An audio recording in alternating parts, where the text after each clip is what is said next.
안녕하세요. 이재용 이매진의 탐나는 재테크 시간입니다. 반갑습니다.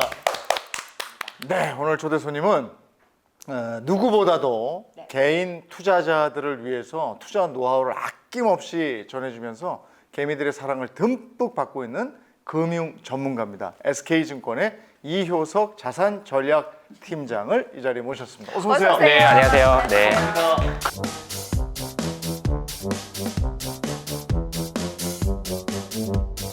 엄밀히 얘기하면 네. 저희가 이제 여름에 올 여름에 썸머 랠리가 있을 것이다 이런 얘기도 들었었는데 오늘이 지금 7월 8일이거든요. 네. 오늘하고 네. 어제 장만 보면 이게 왜 이러나 싶을 정도로 불안해요. 그러니까 주식시장이 어쨌든 뭐 흔들리기도 하고 지금 이미 많이 오른 상황이기도 하고 그렇잖아요. 근데 이제 제가 이제 오늘 뭐 시장에 관련된 얘기를 해야 되는데 네. 시작하기에 앞서서 제가 이제 주식시장을 보고 있는 그러니까 자산 가격에 대한 부분, 즉 다시 말하면 부동산 가격을 포함한 모든 돈으로 표현되는 모든 것의 가격이 지금 왜 이렇게 올라가고 있는 건가에 대해서 저는 그걸 어떻게 인식하고 있냐면요. 이거는 질병이다. 지금 병이 난 거예요? 그러니까 뭐 많은 분들이 오시기 전에 시작하기 전에 난 무슨 종목을 어떻게 사야 되고 이렇게 지금 많은 분들이 지금 들어와 계시잖아요. 네. 근데 이 현상을 어떻게 진단할 것이냐? 저는 질병이라고 진단을 하고 있습니다. 근데 그러면 이 질병에 걸려 있는 주식 투자자, 그 많은 주식 투자자들이 앞으로 그러면 어떻게 가야 되는가? 질병에 걸려 있다라는 게 투자자들이 질병에 걸려 있다는 게 아니고 전체 시장 지금 이 시장이 이게 올라가는 현상 자체가 이건 병이라는 그러니까 거예요. 똑같은 얘기를 들어도 이런 식으로 받아들이. 잘 모르겠으니까 아무 말 안 하고 그러면 있잖아요. 이 병에 걸린 이 시장을 어떻게 진단하냐? 예. 그러면 제가 아니 넌 또 뭘 또 병이라고까지 얘기하냐 이렇게 얘기하실 수 있을 것 같아서 제가 이제 그 유튜브 영상 중에서 장면이 나왔는데 부동산이에요. 부동산에서 아마 결혼을 앞두고 있는 남녀인 것 같아요. 나와요. 남자가 얘기합니다. 네. 너무 비싸다. 여자가 뭐라고 하냐면요. 집에 가자 오늘은. 그리고 그냥 뒤돌아 가요. 남자가 미운 게 아니야. 난 결혼하려고 하는 거야 지금. 근데 나오니까 현실이 이런 거예요. 근데 자산 가격이 이렇게 올라가는 게 맞습니까? 지금 젊은이들 입장에서 아니 가지고 있는 사람 좋죠. 주식 가지고 있는 사람 좋죠. 주식 없는 사람은요. 그리고 지금 이제 올라오는 젊은 세대들은요. 이거 다 올라버리면 어떡합니까 이거? 지금 다 올라가 버리면은 집은 어떻게 사고 무슨 돈으로 삽니까? 이래서 저는 질병이라고 얘기하는 거예요. 이 그러면 현상에 주식도 지금이 거의 다 올라가 있다는 얘기인가요? 아니요, 그 질병이 당분간 지속돼요? 낫기가 어려울 것 같다. 그러니까 계속 올라가 네. 지금 이 상태에서 유지가 되든지 올라가. 그러니까 제가 이제 거꾸로 얘기해 드리는 거예요. 보통은 이제 주식시장 올라가는 거 좋은 거 이렇게 얘기하고 주식시장 빠지는 거 안 좋은 거 얘기하는데 제가 지금 반대로 얘기하고 있는 거거든요. 네네. 주식시장 올라가는 건 병인데 그 병의 원인이 뭔지를 제가 설명을 드릴 거고 그 병의 원인이 완전히 치유되기 전까지는 병이 계속될 것 같다. 그러니까 계속 올라갈 것 같다. 네. 지금 상태에서보다 더 올라갈 것 같아서 네. 지금까지도 주식이 없는 사람들은 새로 편입하기가 힘든 시장이라 네. 그게 이제 어떤 병으로 판단을 하신 거고 그게 그다음에 치유가 되면 내려갈 것이라 했으니까 어떻게 하는 게 치유인지를 알고 우리가 치유가 되기 전에 빨리 나와야 되겠네. 그리고 저 부동산 시장도 이만큼 올라갔는데 이것도 약간 부동산 기현상이야. 집을 살 수 없는 그 지금 저 돈이 없는 젊은 젊은 세대들은 여기에 올라타기 힘든데 네. 여기서 더 가버릴 것 같아서 그게 걱정이다 이런 말씀. 걱정이 되는 거죠. 네. 이게 주식시장이 올라간다라고 표현하면은 뭔가 눈에 보이는 거는 주가가 올라가고 삼성전자가 뭐 8만 원에서 10만 원이 되고 뭐 이런 거 이제 눈에 네. 보이는데 반대쪽에서 얘기해 보면은 뭔가가 하락한 거예요. 주가가 올라갔다라는 거는 뭔가가 하락한 겁니다. 뭐가 하락한 거냐? 화폐의 가치가 하락한 겁니다. 왜요? 화폐의 가치가 왜 이렇게 하락한 거냐? 통화량이 너무 많이 늘어나서요. 돈을 엄청나게 뿌려댔어요. 말도 못하게 뿌려댑니다. 지금 선진국에서. 그거 보면 정말 화가 안 날 수 없을 정도로 뿌려댑니다. 돈을. 네. 근데 돈을 뿌려대는 게 지난 10년 동안 뿌려대요. 왜냐하면 인플레이션이 안 올 때까지는 와가지고 문제가 될 때까지는 내가 돈을 뿌려서라도 경기를 부양하겠다는 거예요. 돈을 엄청나게 뿌려댑니다. 돈을 엄청나게 뿌려대면 어떻게 되냐면은 제가 말씀드린 화폐 가치가 하락하고 화폐 가치가 하락하는 만큼 뭔가는 올라가는 거예요. 무조건 이거 하락하는 만큼 올라가게 돼 있어요. 집가 올라가고 주가 올라가고 그런 거죠. 비트코인 올라가고 전부 다 올라갔잖아요 지금. 왜 이게 올라가는 현상이 주식시장만 보는 게 아니고 자산 가격이라는 전체적인 상황으로 보면 그 질병의 원인은 통화량의 증가에 있다는 거죠. 그러면 통화량이 언제 멈출 거냐? 연준이라는 데가 지금 돈을 풀고 있다고 하는데 그걸 언제 멈출 거냐? 라는 얘기를 지금 하고 있는 건데 지금 시장에서 벌벌벌벌 떨고 있는 얘기가 하나 있죠. 테이퍼링. 테이퍼링이 제일 테이퍼링. 많이 듣게 테이퍼링이 뭐냐면은 연준이 돈을 풀어요. 연준이 돈을 푼다는 얘기는 무슨 얘기냐면 제가 연준입니다. 이매진 님이 미국 정부 한번 해주실래요? 네. 미국 정부예요. 내가 미국 정부. 미국 정부에서 이렇게 얘기하는 거죠. 야, 내가 이게 코로나 때문에 이것도 해야 되고 저것도 해야 돈을 쓸 데가 많은데 내가 돈이 세금은 안 고치고 돈 좀 빌려주라. 저한테. 네. 제가 연준입니다. 네. 돈을 빌려줘요. 어떻게 빌려주냐면 그냥 여기서 찍어가지고 이게 돈을 여기 정부가 찍었으니까 이걸 그냥 아무것도 없었는데 그냥 찍어가지고 통화량이 이게 늘어나고 있는 거예요. 그렇죠. 빌려달라고 하는 만큼. 그래서 자, 받아. 이거 드렸어요. 그러면 이게 통화량이 늘어나는 겁니다. 그래서 막 써. 막 씁니다. 근데 그게 얼마나 썼냐면은 작년에 같은 경우에 이제 6조 달러 정도를 썼는데 6조 달러면은 이게 어느 정도? 1년에? 그러니까 작년에 이게 더 빌려가진 예, 예. 이매진님이 더 빌려가. 내가 또 돈이 급하게 좀 필요한데 좀 돈 좀 빌려줘. 계속 빼오는구나. 근데 이게 6조 달러 정도면 어느 정도냐면 미국의 GDP가 20조 달러예요. 한 4분의 1? 4분의 1? 그러니까 엄청나게 풀렸다는 건데. 한 1년 만에 1년 만에. 네. 그러면 이제 이거를 또 회수하려고 할 거 아니에요. 지금 몇 년째 그렇게 지금 하고 그런 있는 거잖아요. 조짐이 이미 10년이 넘었고요.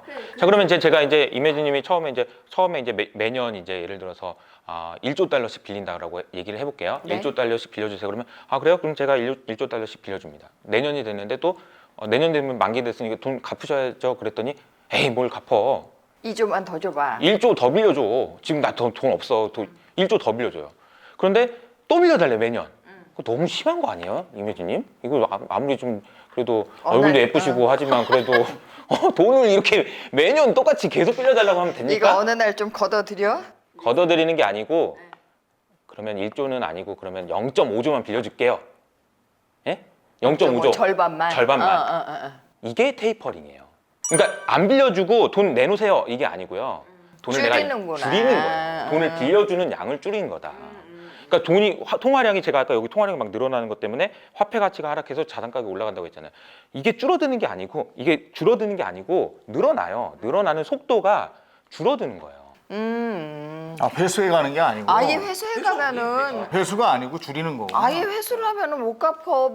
이거 몰라 이럴 수도 근데 있잖아. 그게 있어요. 애도 용돈 넉넉히 주다가 용돈 갑자기? 반으로 줄여버리면 굉장히 황당해지는 거거든요. 그렇죠. 이게 이제 빌려주던 거를 덜 빌려주면 체감적으로는 기분이 나쁘지만 제가 말씀드리고 있는 질병의 원인이 해소가 됐냐라고 생각해 보면 전혀 해소가 되고 있지 않는 거죠. 늘어나고 있으니까 계속. 한쪽에서는. 근데 제가 왜 이게 질병이 해소가 안 될 것 같다 그렇게 생각하냐면 미국 정부가 돈을 더 쓰겠다고. 그쵸. 좀 늦췄다는 얘기가 또 있더라고요. 아니 더 풀겠다고 그랬단 말이에요. 그러니까 이제 미국에 대해서 두 주체를 생각하셔야 돼요. 연준이라는 애가 빌려주겠다는 것도 있고 빌려 가겠다는 것도 있는데 빌려 가겠다는 쪽에서 정부. 좀 당당하게 안 돼, 아니, 더 내놔. 더 줘. 더 빨리 내놔. 좀 필요해. 더 필요해. 라고 지금 얘기하고 있는 그래서 상황이에요. 서로 얘기가 잘 돼서 네. 계속 불려나가는 걸로. 그럼 그래서 썸머랠리 얘기가 나오는 거예요? 돈은 계속 풀릴 것 같아서? 그런 부분도 있는 것 같고요. 근데 이제 이게 이거 이렇게 계속 해도 되는 겁니까, 이매진님? 거기 원래 우리가 당초에 연준에서 지금 그러니까 얘기하는 지금 거죠. 이제 정부한테 얘기하는 거죠. 이제 7월달에 얘기 나올 게 이제 그거예요. 아니 당초에 미국 정부가 빌려가기로 한 돈이 원래는 22조 달러였는데 작년에 코로나 핑계 대고 28조까지 빌려가지고 지금 이거 원래 그거 정해놓은 한도가 있어요 이게. 그럼요. 근데 28조나 돼가지고 6조나 더 빌려가지고 지금 어떻게 하려고 그러는 겁니까? 라는 얘기가 이제 7월달에 나올 겁니다. 올 7월에. 예, 왜냐하면 그게 부채 한도예요. 미국 정부가 정해놓은 거예요. 근데 민망한 상황이 된 거죠. 우리 22조까지 할게. 왜냐면 우리나라 GDP가 20조 달러니까 그 정도까지는 근데 28조가 돼버린 상황인 거죠. 네. 민망하죠, 엄청. 근데 아마 7월달 중에 제 생각에는 그냥 뭘 이런 걸 하냐 또 이렇게 넘어가자 그냥. 지금 너무 안 좋은 상황이니까. 지금 이런 안 좋은 상황이고 이제 뒤에 말씀드리겠지만 기후 위기도 이거 너무 심각하고 그래서 돈도 많이 써야 되고 솔직히 말해서 내가 중국이랑도 지금 내가 싸우고 있는 거 알아 몰라. 지금 이거 좀 할 게 많아. 돈 써야 돼. 그냥 이거 넘어가자. 이렇게 얘기가 나올 것 같은데 지금 그 과정에서 아마 이제 뭐 이게 맞습니까? 뭐 공화당에서 뭐 민주당에서 뭐 싸우고 막 이런 일들은 있을 것 같아요. 그러나 결론적으로는 그렇게 될 가능성이 높아 보인다. 근데 미국은 그렇다 쳐요. 네. 근데 미국에서 막 돈을 제가 이제 연준 역할을 했잖아요. 네. 제가 이제 막 이렇게 돈을 풀었어요. 이번에는 이제 이재용님께서 이제 유럽 정부들 얘기를 해보죠. 이제 저 유럽 정부에 유럽 정부도 돈을 좋지. 빌려달라고 난리. 뭐 독일도 불어달라, 이탈리아도 뭐 스페인도 막 다. 그래서 20입니다. 저는 이번에는 22가 또 돈을 빌려줘요. 어떻게 그냥 좀 찍어서 그냥 여기서 찍어서 없는 거 그냥 찍어서 주려고. 지금 22가 유럽 정부한테 빌려준 돈이 많을까요? 연준이 빌려준 돈이 많을까요? 연준이 미국한테 빌려준 거나 그러니까 연준이 연준이 더 뿌린 게 빌려줬겠죠. 많을까요? 22가 뿌린 게 많을까요? 여기는 나라가 더 많으니까 이쪽이 더 아니 많지 않아? 여기가 엄청 뿌렸으니까 그냥 달러로. 달러도 많이 풀었고 솔직히 언론이나 기사에 보면은 연준 얘기밖에 야, 안 연준 나오지. 얘기 못 들었어요. 22 얘기는 하나도 안 나오잖아요. 22가 더 많지요, 근데. 어떻게 알았어요? 눈치가 역시. 저는 눈치 유럽 국가가 더 많으니까. 나라가 많고 일단 규모가 이건 한 나라고 무슨 얘기냐면 연준이 돈을 푸는 속도를 이렇게 그리면 22가 돈을 푸는 속도는 이렇게 돼 있습니다. 그 정도나. 네, 작년 이후로 이렇게 돼 있어서. 근데 이 얘기를 제가 드리는 이유는 언론에 잘 안 나와요. 예, 안 나와요. 맞아요. 아니 뭐야 22가 더 많이 풀었어요. BOJ인, 일본은 뭐 얘기 들은 적 있어요? 일본은 뭐 돈을 푸는 돈을 뭐 줄인대더라. 일본은 요즘 뭐 별로 안 좋다는 얘기밖에는 안 들었어요. 일본은 지금 뭘 하고 있냐면 얘네들은 중앙은행에서 돈을 이렇게 써가지고 주식을 사고 있어요. 자기네끼리 빌려두는 돈이 아니고 일본 정부한테 돈을 빌려주는 게 아니고 돈을 막 찍어가지고 주식을 사들여요. 주식을 사고 있습니다. ETF로, 일본 ETF로. 일본 거? 그거는 무슨 상황이죠? 글쎄. 황당한 거죠. 네, 황당한 좀 거죠. 색다르네요, 거기는. 그런데 지금- 찍어서 주식을 산다는 건 어쨌든 ETF금 먹은 기업으로 돈이 가는 거잖아요. 맞습니다. 네. 그래서 BOJ가 일본의 일부 회사들의 지분율이 뭐 7%가 넘는다. 뭐 대주주가 돼버렸다. 이런 얘기까지 나올 정도입니다. 그러니까 제가 이게 지금 오늘 이제 서두에 이렇게 말씀드리는 것을 들어보시면 쟤는 맞는 얘기 하는 건가? 처음 들어본 얘기인데 이런 낯설긴 얘기들. 한데 맞는 얘기 같아요. 거짓말은 아닙니다. 제가. 아예 아니에요. 돈을 많이 거- 풀고 있다는 거짓말은 점은 뭐 아니에요. 다들 인지하고 있는 거예요. 근데 근데 너무 이제 구체적으로 그게 이렇게 어느 되게 정도인지를 말씀을 드리려고 하는 거고 정말 이것 때문에 질병이고 이것 때문에 자산 가격이 올라가는데 이게 쉽게 해소가 되지 않을 것 같다라는 말씀을 드리는 겁니다. 네. 아니 그러니까 인플레는 어차피 올 것이고 이 화폐 이 우리 돈의 가치는 정말 한없이 떨어질 것 같네요. 어쨌든 지금 이제 좀 거시적인 얘기를 해주셨으니까 예, 좀 이제 목전에 있는 걸로만 보면은 우리 국내 증시 상황에서 7월은 어떻게 되는 거예요? 7월은 아까 제가 말씀드렸던 부채 한도 이슈가 있어요. 그것과 관련해서 미국에서 막 노이즈가 있을 것 같습니다. 뭔가 신경 쓰는 것처럼 해야 되잖아요. 22조 달러였는데 28조까지 써버렸으니 이거는 이제 민주당에서는 이제 집권 여당이니까 그런 말은 못하겠지만 공화당에서는 이제 아이고 이거 돈을 이렇게 많이 문제 써서 삼겠지. 됩니까 이게 이렇게 해가지고 좀 갚든지 뭘 해. 이런 얘기들이 나올 수가 있어서 그런 얘기가 나오면은 흔들릴 수는 있겠다. 그러나 어차피 정해진 수순이고 병은 원인은 해소되지 않는다 이렇게 보고 있습니다. 흔들어 놓고 계속 흔들지만 이렇게 우상향으로 갈 것이다. 네, 그리고 이제 국내로 놓고 보면은 어제 이제 삼성전자 실적이 나왔는데 실적 굉장히 잘 나왔어요. 그 근데 실적에 어제 대해서 오늘 왜 이러냐고. 그 실적에 대해서 주가는 떨어지고 있죠. 외국인들이 어떻게 판단하는지가 중요하고 주식시장에서는 항상 주식시장에서는 굉장히 특이한 현상 중에 하나가 뭐냐면 지금 있는 거 말고 6개월 앞으로? 있다가 어떻게 될 것 같은지를 생각하면서 주식 투자를 하세요. 대부분 다 그래요. 왜냐하면 이거는 미래를 반영하는 거니까 그걸 선 반영이라고 하거든요. 네. 삼성전자 실적 지금 좋아요. 근데 3분기, 4분기 되면 안 좋아지는 거 아니야? 외국인들은 그렇게 생각하고 있는 거죠. 아니 잘하고 있는데 뭐 별 걱정을 앞서서 그렇게 외국인들이 하고 야단 진짜. 투자를 많이 한다고 그러니까 그러나. 아 여기저기 돈 나갈 때가 그냥 많으니까. 공장 짓는다고 그러고 뭐. 아니 남의 공약을 짓든 말든 자기네들 때문에 짓는 것도 막 짜증나네. 죄송해요 말씀하세요 아닙니다. 이제. 아니, 네. 되게 정확한 표현이세요. 저도 너무 짜증나요. 네. 외국인들이 그런 식으로 팔아버리면 참 진짜 짜증나는데 할 말이 없습니다. 니네들이 2분기가 실적이 피크고 3분기, 4분기로 갈수록 이익이 줄어들고 내년에는 이익이 더 줄어들어서 나는 니네들 별로 안 좋아해 이렇게 얘기하면 할 말이 없는 거예요. 언제까지? 3분기에도 실적이 잘 나올 때까지. 그렇게 할 말이 없는 거예요. 네. 그래서 이게 좀 답답한 흐름이 좀 이어지고 있는 상황인데 제가 아까 뭐 계속 이제 큰 흐름에서의 질병의 원인이라고 얘기했던 게 흔들리지 않고 그리고 이런 현상들이 지속된다면은 주가는 앞으로도 계속 올라갈 수밖에 없다. 올라갈 가능성이 훨씬 높다. 이렇게 근데 말씀드립니다. 지금 외국인이 그 아까도 삼성전자 얘기했지만 그 파는 걸 개인이 받아들인다면서요. 네. 이게 언제까지 갈까도 참 미지수잖아요. 그 걔네가 팔고 우리는 언제까지 받아?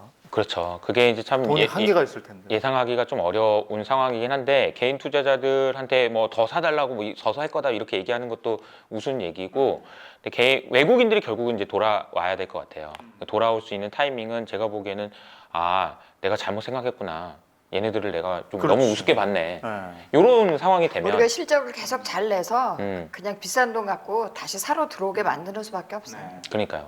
그다음에 이번 7월에 또 이슈가 있잖아요. 그야말로. 네, 우리 또. 재용 씨 좋아하는 네, 공모주. 근데 지금 중요한 공모주가 또 있다면서요. 지금 카카오뱅크하고 카카오페이가 있단 말이에요. 이거 해야죠. 해야죠. 난 그걸 한 번도 못 해봤어. 그게 언제 날 7월이죠? 7월 달 중에 아마 있을 걸로 예상이 되고요. 근데 그 공모주가 지금 역대급으로 많죠. 지금 네. 굉장히 많은 겁니다. 그 얘기는 무슨 얘기냐면 기업들이 지금 돈을 엄청나게 가져가고 있는 거예요. 지금 돈의 흐름으로 보면은 공모주라는 형태를 통해서 개인들이 가지고 있는 돈을 기업이 가져가고 있는 거예요. 그렇죠. 네. 그러네요. 지금 돈 막 줄 서가지고 지금 가가지고 돈 주고 있는 거잖아요.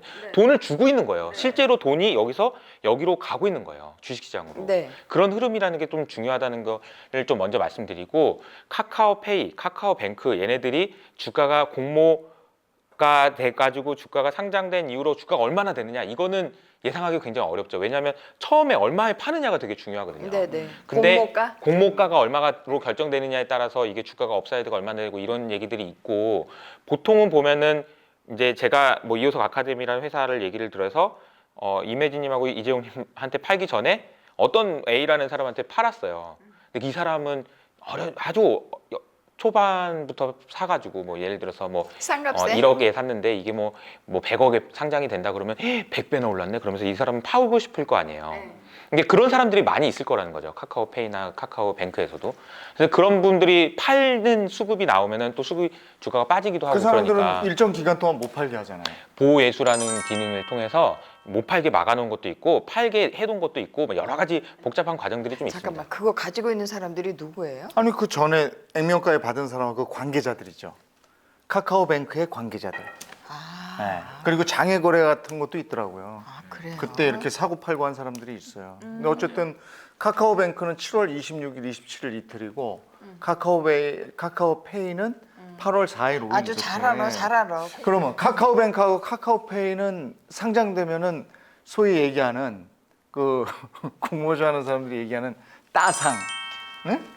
뭐 따따상, 뭐 이렇게 더 올라갈까요? 제가 보기에는 거의 이제 할 만큼 다 한 것 같다라는 거고 우리가 기대 수준은 조금 낮추실 필요가 있다. 그러니까 이재용님이 이제 투자를 통해서 돈을 많이 큰 돈을 버신 거는 따상이 좋은데 거고. 당연히 따상을 해야지 이렇게 생각하시는 것보다는 지난번에 좀 기대 수준을 못 못하더라고요. 한번 예, 기대 수준을 조금 낮추시는 게 필요하지 않을까. 왜냐하면 처음에는 막 이런 흐름들이 되게 좋게 가다가도 알려지고 그러면은 또 이게 먹을 놈이 별로 없고 막 그런 게 좀 있어요. 그래서 이제 너무 기대감을 높이시는 건 좋지 않을 것 같다. 이런 말씀을 좀 드리고 싶습니다. 다만 이제 제가 카카오나 네이버나 이런 회사에 대해서는 이 미래에 대해서 굉장히 긍정적으로 봐요. 그 이유는 뭐냐면 카카오나 네이버는 외부 환경과 아무 관계없이 이익을 계속해서 내는 회사들이에요. 이게 잘 생각을 해보시면 무슨 얘기냐면은 삼성전자, 뭐 LG화학, 현대차 이런 회사들은 글로벌 경제가 어떻게 되느냐에 따라서 사람들이 반도체를 많이 사느냐 아니면 자동차를 많이 사느냐에 따라서 주가가 흔들릴 수 있고 실적이 바뀔 수 있지만 네이버와 카카오는 자기네들이 알아서 우리나라 시장 내에서 영역을 계속 확장하면서 돈을 벌어요. 근데 지금 이 회사들의 시가총액이 지금 벌써 140조가 됐는데 전체 이게 비중으로 따지면 거의 한 5%가 넘은 거죠. 저는 이 비중이 앞으로 더 많이 높아질 거라고 생각합니다. 이제 카카오가 이제 자회사들이 상장하면서 다 이제 떨어져 밑에 있는 회사들로 나가잖아요. 예. 나오잖아요. 그러니까 카카오는 야, 나는 카카오페이 뱅크 때문에 너 샀는데 그런 사람이 생기면은 그 사람은 주식을 팔 거 아닙니까? 그러니까 이 회사는 주가가 뭐 흔들릴 수는 있을 것 같아요. 카카오 자체는 카카오 자체는 뭘 왜냐면 사니까. 는 카카오페이 살려고 이거 샀는데 난 카카오페이 나왔으니까 난 요거 살래 이런 애들이 있을 거 아니에요. 그러니까 분산이 된다라는 거죠. 그러나 이 세 개 이제 이 밑에 있는 또 이제 자회사들이 또 상장되고 뭐 이렇게 되는 전체 다 합친 카카오의 가치는 지금보다도 더 커질 가능성이 우리가 높다. 아까도 자산 그 돈이 막 풀려서 돈 가지고 있는 사람들이 있다고 그랬잖아요. 네. 제 생각에는 카카오 있어. 요걸 팔아서 카카오뱅크를 사는 게 아니고 카카오는 있어. 이건 그대로 그리고 두고. 뱅크는 뱅크대로 사는 거야. 그치. 이렇게 될 것 같아요. 네. 맞아요. 네, 네. 나도 그렇게 생각해. 예. 그러니까 이게 이제 더 막 오를 것 같고 네, 그다음에 네. 이제 그 자산을 지금 걷어들이는 정도는 아니지만 줄여가고 있다고 말씀하셨잖아요. 푸는 걸. 정확하게 표현하면 이거를 아까 제가 비유로 다시 돌아가서 네. 이매진님한테 제가 이제 이게 걱정이 되는 거죠. 아이고 이매진님 이거 버릇 나빠져서 이거 어떡하지? 맨날 이거 똑같이 계속 빌려달라고 그래서 이거를 내가 조금 줄인다고 말을 할까? 에이 말하지 말자. 이런 정도 느낌입니다. 무슨 얘기냐면 테이퍼링이 논의를 시작한다라고 얘기하고 있거든요. 논의하는 걸 시작한다는 얘기는 뭐냐면 이 상황에 지금 이렇게 지금 딱 이 얘기하면 상황인 거야. 이거 내가 이 말을 얘기해 하면은 말어. 이매진님 또 삐져가지고 나 안 본다고 그러는 거 아니야 이거? 그래서 얘기를 해야 되지 않을까? 이거 인플레가 온다는데? 근데 아니야 그래도 왜냐면 그럼 삐질 텐데 이 요즘- 상황이라는 거예요. 요 정도 그게 상황이라고 생각하지 않는 게 지금 금리가 실질 금리도 그렇고 조금씩 오르는 게 보이잖아요. 네네. 그리고 올릴 것 같고 그럼 이렇게 되면 이제 돈을 그 조금씩 줄이는 상황이 아니고 걷어들이는 상황이 되는 선반영, 거예요. 선반영. 네. 아까 그랬잖아. 미리 요럴 것이다라고 생각해서 미리 금리 올라. 그러면 이제 그래서 많은 분들이 그 성장주인가 뭐 그런 걸 하려다가 금융 같은 주로 이렇게 바꾸기도 하고 막 이러는데 네, 금리 그런 인상 예측은 어떻게 돼요? 자 이제 하면은 그러면 은행 이제 두 가지 설명드려야 되는데 첫 번째는 미국의 기준금리를 한번 생각을 해보면 우리 보통 교과서에서 배울 때는 경제가 좋을 때는 금리를 올리고 그죠? 경제가 안 좋을 때는 금리를 내려요. 왜냐하면 돈을 많이 가져다 쓰세요. 이게 경제가 안 좋으니까 라고 하면서 금리를 내려요. 그리고 지금 확 내려가 있는 상황이고 금리를 올린다는 얘기는 뭐냐면 경제가 너무 좋으니까 금리 올릴 테니까 돈 좀 가져와요. 이렇게 회수. 회수. 금리를 올렸다 내렸다. 그럼 경제가 좋아지면 금리 올리고 경제 안 좋아지면 금리 내리고 이렇게 네. 요런 그림을 생각을 하시죠. 네. 근데 이렇게 돼 있었을까요? 미국이? 아닙니다. 미국은 어떻게 돼 있냐면 1980년대 20%였던 금리가 올라갔다가 내려갔다가 올라갔다가 내려갔다가 올라갔다가 내려갔다가 계속 내려갔군요. 2009년에 제로 금리를 처음 찍었죠. 그리고 나서 2015년에 잠깐 올라갔다가 다시 내려갔는데 지하실을 뚫고 내려간 거죠. 네. 제로 금리는 똑같은 제로 금리지만 네. 2009년에도 제로 금리고 지금도 제로 금리지만 네. 그때의 제로 금리랑 지금의 제로 금리는 다른 제로 금리다. 다른 어떻게 제로 달라요? 금리가 어떻게 다르냐?